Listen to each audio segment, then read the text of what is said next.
Bike number 2 on this cold Friday night. So this is a big dog enduro bike. This is a 1984, I think I had it on the website as an 83, 1984 Yamaha IT490. So it's the big boy, it's the biggest one that they did, and flipping brilliant bits of kit. This one, you will see, has no exhaust and has no carb, and the head is off it.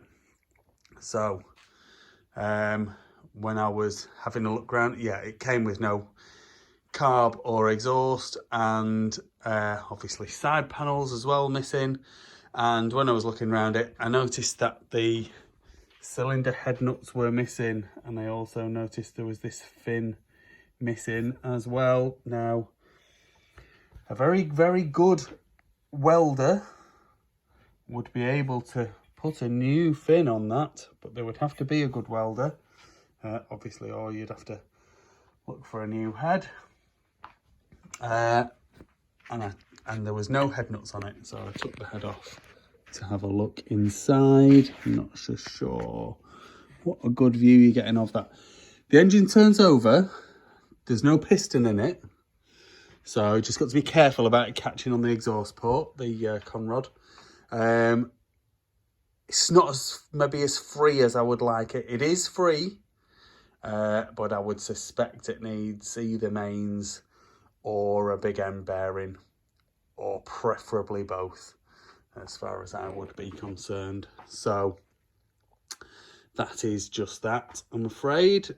So anyway, turning over. Yeah, the conrod is stuck in the port there. That's... But yeah, it is turning over, you can hear that. Just not quite as free, obviously, as I said, as you might like. So, seat needs doing, it's gonna need plastics.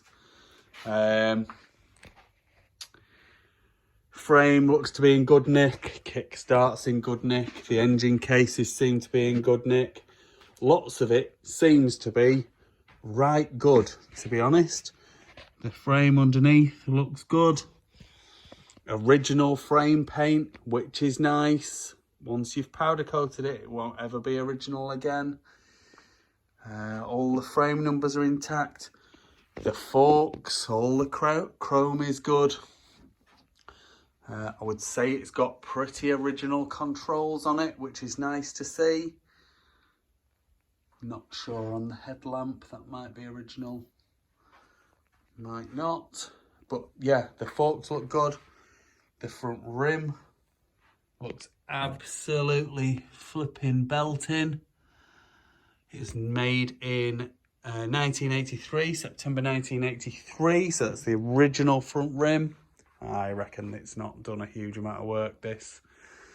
Looking at the overall condition of it, oh, a bit of a dent in that front rim there. That's a bit of a shame. And some scuff in there. Front brake plate looks good. Twin leading shoe, all looks in really nice order. Missing the swing arm nut, but the frame looks good, like I say. Got the carb slide there. Obviously, when they've took whatever apart, they've just lost the bits, haven't they? The flipping idiots. Lot of leaking, lot of oil around that shock shaft, so that shock seal will need doing. It's 1984, so the monoshock came up to this part of the frame rather than going all the way along the back as the previous ones did. Monocross.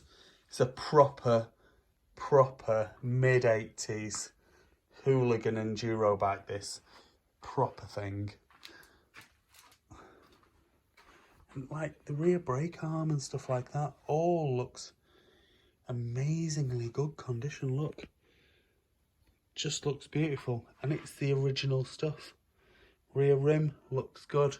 Everything is beautiful. I haven't checked in the tool bag. Let's have a Let's have a check in there, right? Oh, she's empty. That is a shame. I do like it when we find nice original bits. But there we go. So anyway, so she's not gonna run or anything. She just turn over like I've discussed. We can do a gearbox check. Not gonna get it to spark, anything like that. Let's do the gearbox check. I'll try and position this in a way that you will be able to see there. So we are in neutral there, down into first, up into second, third, fourth, fifth. 5 gears is enough for a 490cc 2-stroke enduro bike. It does not need a 6th. Back down into fourth, third, second, and there's neutral. So there we go. 1984 Yamaha IT490 big dog enduro bike. Awesome. Please like this video and subscribe to my YouTube channel. Just search Phoenix Motos.